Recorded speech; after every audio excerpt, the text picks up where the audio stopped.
నమస్తే అండి. Welcome to Rajeshwari Krishna YouTube channel 1910. అందరూ హ్యాపీ కదా. ఈ రోజైతే కనుక శుక్రవారం కదా, చాలా హ్యాపీగా అనిపిస్తుంది. అంతే కదండి, మన పూజ మందిరం ఏంటి, వంటగది ఏంటి, చాలా నీట్గా అనిపిస్తుంది.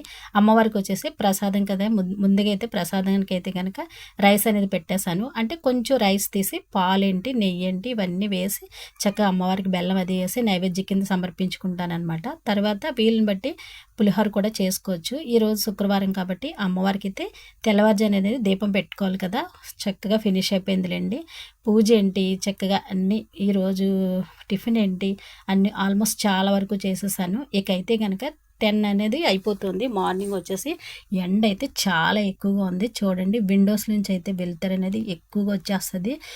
ఇక వీడియో తీయడానికి అయితే చాలా కష్టం అయిపోతుంది అనమాట. ఎందుకంటే వెలుతురు లోపలికి రావడంతో వీడియో అనేది క్లారిటీ ఉండట్లేదు అనమాట. సో చాలా వరకు అంటే కెమెరా అనేది పక్క పెట్టుకుని వీడియో తీస్తున్నాను అనమాట.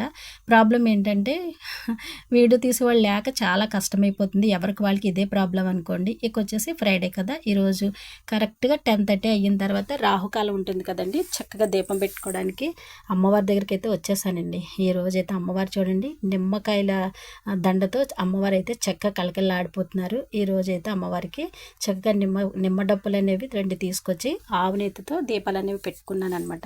ఇక వీడియో అయితే కనుక ఎదురుగా ఒక ఆంటీ అనేవారు ఉన్నారు, ఆవిడ తీస్తున్నారనమాట. చాలా హ్యాపీగా అనిపించింది. ఎంతో ప్రశాంతంగా పూజ చేసుకుంటున్నాను అనమాట. ఇక వచ్చి మావారు నేనైతే వచ్చాము, మా వారు అయితే బయట కూర్చున్నారులేండి. ఇక వచ్చేసి ఈరోజు అమ్మవారికి అయితే చక్కగా పరమాన్నం అది పట్టుకొచ్చి అమ్మవారికి చాలా అష్టోత్తరాలు అవి మనసులోనే అలా కూర్చొని చాలాసేపు అలా రిలాక్స్ అనిపించింది అనమాట. ఎందుకో తెలీదు, ప్రతి శుక్రవారం కనకదుర్గమ్మ తల్లి గుడికి రావడం వల్ల మంచి జరుగుతుందని ఒక నమ్మకం అండి. ప్రతి ఒక్కరూ వీలైనంత వరకు మనకు దగ్గరలో ఉండే అమ్మవారిని దర్శించుకోండి. ఈ ఇంటిలో పూజ చేసుకునే వాళ్ళు సో మీ వీళ్ళని బట్టి గుడికి అనేది వెళ్ళొచ్చు. సో ఇకైతే కనుక మాకు బ్యాంక్ పని అనేది ఉందని చెప్పేసి ఒక సిటీ యూనియన్ బ్యాంక్ అని వచ్చాము. ఇక అక్కడి నుంచి అయితే కనుక చాలా కొనుక్కోవాలి ఈరోజు అని చెప్పేసి తినడానికి అయితే కనుక స్నాక్స్ కూడా తీసుకుంటున్నాం అనమాట. ఎండ అయితే చాలా ఎక్కువగా ఉంది.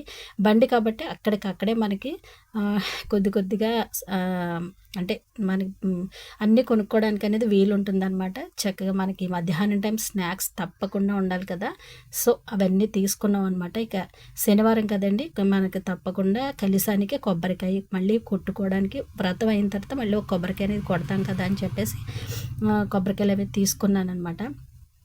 ఆల్మోస్ట్ ఈరోజు బయటకు వస్తాం కాబట్టి చాలా వరకు తీసేసుకుంటాము. అంతేకాదు ఇక వచ్చేసి కర్రీ అనేది నేను ఇంట్లో ఇంకా కుక్ చేయలేదు. కాకపోతే బయటకు వచ్చాం కదా, కొంచెం మనకి బయట ఫుడ్ అనేది కొంచెం ఇంట్రెస్ట్ లాగుతూ ఉంటుంది. సో నాకైతే పన్నీర్ కర్రీ అంటే చాలా ఇష్టం అనమాట. ఇక్కడ వచ్చేసి పన్నీర్ కర్రీ ఉందా అని చెప్పేసి అడుగుతున్నాను అనమాట. మ్యాక్సిమం తీసుకున్నాంలేండి, నిజంగా చాలా బాగుంటుంది.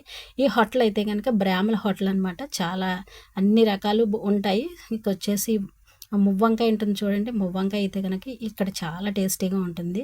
పన్నీర్ కర్రీ అంటే ఇంకా చాలా ఐటమ్స్ అనేవి తీసుకున్నాం అనమాట.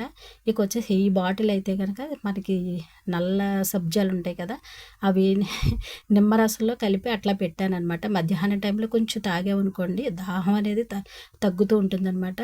ఇక వచ్చేసి మధ్యలో అయితే కనుక చాలా ఐటమ్స్ కొన్నాము, కానీ ప్రతి చోట వీడియో తీయడానికి అనేది నాకు ఎండ కదా కొంచెం ఇంట్రెస్ట్ చూపించలేకపోయాను. సో మనకి పనసతొనలు అంటే ప్రతి ఒక్కరు ఇష్టపడతారు. సో దీని స్మెల్ వచ్చేసి అస్సలు దాచలేం కదండి, చాలా టేస్టీగా అనిపిస్తాయి. 1 డజన్ మాత్రమే తీసుకున్నానులేండి. మనకి పిల్లల దగ్గరలో ఉన్నారనుకోండి, పిల్లలు మన ఇంట్లో ఉన్నారంటే ఏం కొనుక్కున్నా మనకి ఐటమ్స్ అనేవి అవుతాయి. కాకపోతే మనం ఎంతవరకు తింటాము అన్నది దాన్ని బట్టి మనం తీసుకోవడం అన్నది కరెక్ట్ అనమాట. సో మనం కొన్ని తిన్నా కొన్ని ఎవరికైనా పెట్టుకోవడానికి కూడా బాగుంటుంది కదా అని చెప్పి 1 డజన్ అయితే తీసుకున్నాను అనమాట. పనస్తోనలు అయితే చాలా టేస్టీగా ఉన్నాయి. కాస్ట్ కూడా 50 రూపీసేలేండి, చాలా బాగున్నాయి అనమాట. ఇక వచ్చేసి చాలా ఐటమ్స్ అనేవి తీసుకున్నాను. రేపు వచ్చేసి మనకి నైవేద్యానికి చాలా ఉండాలి కదా, శనివారం వ్రతం అనేది రేపు మళ్ళీ చేద్దాము. త్రయోదశి కలిసి ఉంది కదా అని చెప్పేసి రేపైతే తప్పకుండా ఎంకన్న వ్రతం చేద్దామని చెప్పేసి రేపటికి సంబంధించినవన్నీ మ్యాక్సిమం ఆల్మోస్ట్ అన్నీ కొనేసుకున్నాను. కానీ ప్రతి చోట వీడియో తీయడానికి అనేది నాకు కొంచెం వీలవ్వలేదు, ఎందుకంటే ఎండ ఎక్కువగా ఉంటుంది కదండి. సో అంతగా తీయాలన్న ఐడియా ఉండట్లేదు, కానీ ఎక్కువ స్ట్రెస్ అయిపోతున్నాం అనమాట. సో ఈ రోజైతే కనుక బెంగాలీ కాటన్ శారీ అనేది కట్టుకున్నాను. చాలా హాయిగా అనిపించింది. సో ప్రతిరోజు కూడా మనం మ్యాక్సిమం ఈ ఎండలను బట్టి కాటన్ శారీ కట్టుకోవడం చాలా హెల్త్కి మాత్రం ఇంపార్టెంట్ అని చెప్తాననమాట. ఎందుకంటే మనకి స్వెట్ పట్టిందనుకోండి, చెమట పట్టిందనుకోండి, చక్కగా కొంగు తీసుకొని తుడుచుకోవచ్చు అనమాట. అంత హాయిగా ఉంటుంది. పిల్లలు ఉన్నవాళ్ళు కూడా చక్కగా, చంటి పిల్లలు ఎత్తుకునే వాళ్ళు కన్ఫామ్గా కాటన్ శారీ అనేది యూజ్ చేయండి. ఎందుకంటే మన బాడీ వేడి అనేది పిల్లలకి ఎక్కువ పట్టేస్తుంది కదా. సో అలా చూస్తే పిల్లలు హెల్దీగా ఉండాలి, మన చంక అనేది వదలకుండా ఉంటారు కదండి, అలాంటి వాళ్ళకి తప్పకుండా కాటన్ చీర అనేది కట్టుకోవాలన్నమాట. సో ఈ రోజు అయితే కనుక చాలా పనులు అనేవి నేను బయటికి వెళ్ళి అన్నీ కొనుక్కోవడం ఏంటి, అమ్మవారికి గుడికి వెళ్ళి అక్కడ చక్కగా అమ్మవారికి దీపం పెట్టుకోవడం ఏంటి, కాసేపు అక్కడ కూర్చొని ఒక ఆవిడనేవారు ఉంటారు, సేమ్ అమ్మవారిలా ఉంటారు, ఆవిడని కూడా దర్శించుకున్నాను. ఈరోజు వీడియో అయితే కనుక మీ అందరికీ నచ్చింది అనుకుంటాను. Please subscribe.